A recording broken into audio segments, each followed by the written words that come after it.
Hello everyone, welcome back to my YouTube channel Ravi Cloud Physics. Today we will discuss about potential energy of a magnetic dipole in magnetic field, and last time we have discussed about the torque on a bar magnet placed in uniform magnet field. बच्चों हमने फिर उस lecture के अंदर जो पढ़ा था कि एक बार मैग्नेट को हमने यूनिफॉर्म मैग्नेटिक फील्ड के अंदर रखा था, तो उस पर क्या लगा था, टॉर्क। तो उसके कारण वो बार मैग्नेट क्या करने के लग गया था, रोटेट करने लग गया था। तो आपको पता है अगर वो ऐसे रोटेट करेगा क्लॉकवाइज एंटी क्लॉकवाइज रोटेट करेगा तो उसकी पर्टिकुलर पोजीशन चेंज होगी फील्ड के अंदर। तो आपको पता है पोजीशन के कारण जो एनर्जी आती है वो कौन सी एनर्जी होती है, पोटेंशियल एनर्जी। पोजीशन और कन्फिगरेशन के कारण जो एनर्जी होती है राइज, वो कौन सी एनर्जी होती है, पोटेंशियल एनर्जी। तो उस कारण उसमें क्या आ जाएगी, पोटेंशियल एनर्जी आ जाएगी। तो उसकी वैल्यू कितने की वो हम आज कैलकुलेट करने वाले हैं। और इस आर्टिकल के लिए जो फिगर जो रहेगा ना, वो जो हमने पिछले लेक्चर में बनाया था वही रहेगा सेम। अगर आप चाहो तो बना भी सकते हो, और वैसे कोई ज़रूरी नहीं है। तो स्टार्ट करते हैं। Potential energy of a magnetic dipole in magnetic field, topic का नेम है ये। तो पहले स्टेटमेंट पढ़ते हैं। Potential energy of a magnetic dipole in magnetic field is the energy possessed by the dipole due to its particular position. तो मैंने आपको जैसे बताया था, ये एनर्जी जो अराइज होगी किस कारण अराइज होगी, due to particular position in the field. Bar magnet की या पर्टिकुलर पोजीशन कारण जो होगी अराइज, ठीक है।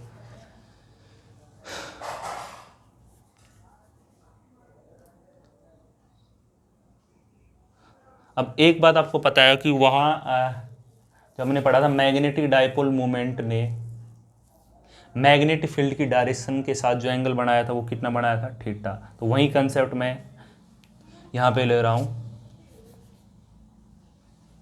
एज वी नो डेट, अगर हमने बार मैग्नेट को मैग्नेटिक डाइपोल को यूनिफॉर्म मैग्नेटिक फील्ड के अंदर रखा है तो उस पर क्या लगेगा, टॉर्क लगेगा। और वो कितना लगेगा, अगर एंगल थीटा है तो टो बराबर एम बी साइन थीटा। ये आर्टिकल, ये फॉर्मूला हमने ड्राइव किया था प्रीवियस लेक्चर के अंदर। टो बराबर एम बी साइन थीटा। अब ये टॉर्क क्या करेगा, ठीक है। This torque tends to align the dipole in the direction of field, ठीक है। ये टॉर्क क्या करेगा कि डाइपोल को फील्ड की डायरेक्शन के अंदर अलाइन करने की कोशिश करेगा। तो इस कारण क्या होगा, work has to be done in rotating the dipole against the action of torque. तो इस कारण हमें वर्क करना पड़ेगा, ठीक है, against the action of torque, ठीक है। और फिर हम आगे कह सकते हैं this work done is stored in the magnetic dipole as potential energy of the dipole. और ये वर्क डन किस में स्टोर हो जाएगा, in term of potential energy के अंदर। तो हम ऐसा कर लेते हैं, हम पहले स्मॉल अमाउंट में वर्क कैलकुलेट कर लेते हैं, यानी हम कैलकुलेट करेंगे डी डब्ल्यू, और फिर अगर हमें कंप्लीट करना है तो उसका क्या कर देंगे, इंटीग्रेशन कर देंगे। ये तो आपको पता है जनरल मेथड है, काफ़ी आर्टिकल में हम पढ़ते आ रहे हैं। पहले स्मॉल क्वांटिटी कैलकुलेट करते हैं, फिर उसका क्या कर देते हैं, इंटीग्रेशन, उससे फिर कंप्लीट हो जाता है, ठीक है।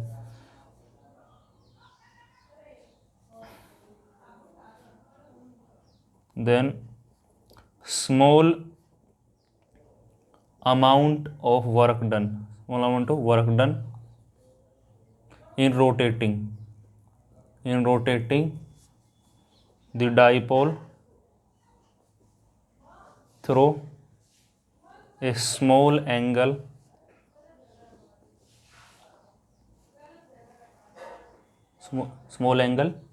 d theta, ठीक है। किसके अगेंस्ट द रिस्टोरिंग टॉर्क। तो वो कितना होगा, डी डब्ल्यू होगा टो डी थीटा, और टो क्या है, एम बी साइन थीटा, ये आपको पता ही है। फॉर टोटल वर्क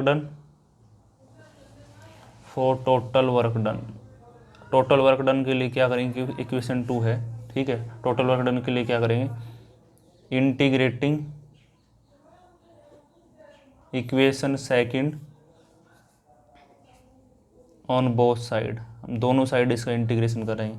अगर हम इसका इंटीग्रेशन करेंगे D W M B sine theta और डी थीटा, ठीक है।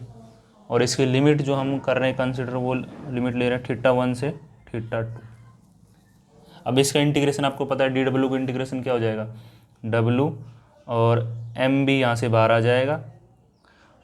साइन थीटा का इंटीग्रेशन क्या होता है, कोस थीटा, और ये लोअर लिमिट अपर लिमिट, ठीक है। ये मैंने इसका इंटीग्रेशन कर दिया। अब इसके अंदर पुट कर देता हूँ लिमिट, तो अगर इसमें लिमिट पुट करेंगे तो माइनस कोस थीटा टू, फिर माइनस पहले ही तो प्लस कोस थीटा 1, तो ये हमारा आ गया एम बी इंटू में bracket start minus cos theta two plus cos theta 1, ये आ गया। ओके, ठीक है। हम इसको और भी अरेंज कर सकते हैं, जैसे माइनस कॉमन ले लेंगे तो क्या बच जाएगा, कोस थीटा टू कोस थीटा 1, ठीक है।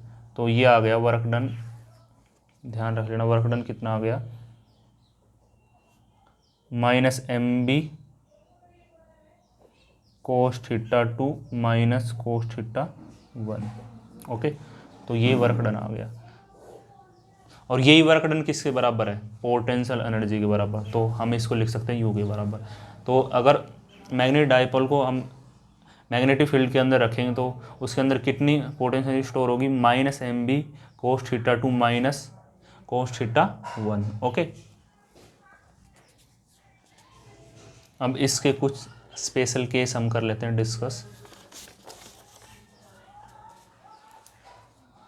अगर मान लो वैन, हम ऐसा मान लेते वैन थीटा 1 कितना 90 डिग्री और थीटा 2 कितना थीटा, यानी हमने उसी रोटेशन यहाँ से स्टार्ट की है और किसी पर्टिकुलर एंगल तक, तो वो हो जाएगा minus M B cos theta 2 की जगह थीटा और कोस 90, और आपको पता है कोस 90 होता है 0, तो ये जो एनर्जी आ गई minus M B cos theta, ठीक है, ये आ गई। और इसको वेक्टर फॉर्म में क्या लिख सकते हैं, minus M dot B, M dot B लिख सकते हैं in vector notation, minus M dot B, ठीक है।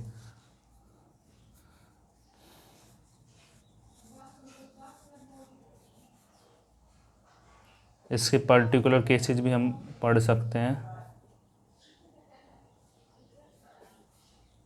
फर्स्ट है, अगर थीटा कितना हो 90 डिग्री होगा तो हम बोल सकते हैं this implies minus M B cos theta, और कितना आएगा 0। तो आपको एक बात ध्यान रखनी है, when the dipole is perpendicular to magnetic field its potential energy 0, तो उस केस के अंदर उसकी पोटेंशियल एनर्जी कितनी होगी, 0 होगी, ठीक है।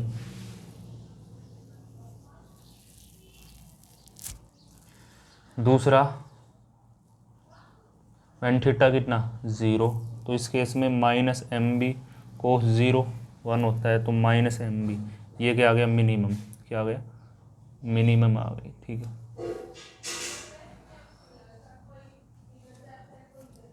ठीक है,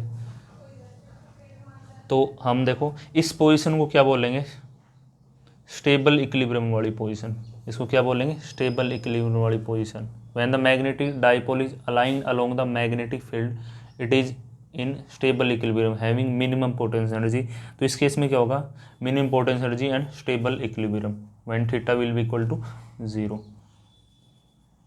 थर्ड केस में क्या है, व्हेन थीटा कितना हो 180 हो, तो इस केस के अंदर माइनस एम बी कोस 180, तो एम बी आ गया, तो ये क्या आ गया मैक्सिमम, ठीक है मैक्सिमम। और ये जो पोजीशन होगी ये किसकी होगी, अनस्टेबल इक्विलिब्रियम की, ठीक है, अनस्टेबल इक्विलिब्रियम की पोजीशन, थीटा कितना 180 और थीटा 0, तो स्टेबल इक्विलिब्रियम। ओके, तो आई होप आज का जो टॉपिक था वो आपको अच्छे से समझ में आ गया होगा, ठीक है। हम ओरिएंटेशन भी ऐसे ही कैलकुलेट कर सकते हैं, ठीक है। इसके लिए फॉर्मूला यूज कर सकते हैं, पर्टिकुलर एंगल से जहाँ से स्टार्ट हो रहा है उसके अकॉर्डिंग हम ये यूज कर सकते हैं। बस ये आपको इंपॉर्टेंट ये चीज़ ध्यान रखना है, अगर थीटा 0 तो स्टेबल इक्विलिब्रियम, और थीटा कितना है 180 है तो कितना unstable equilibrium. Okay, thanks for watching and keep watching.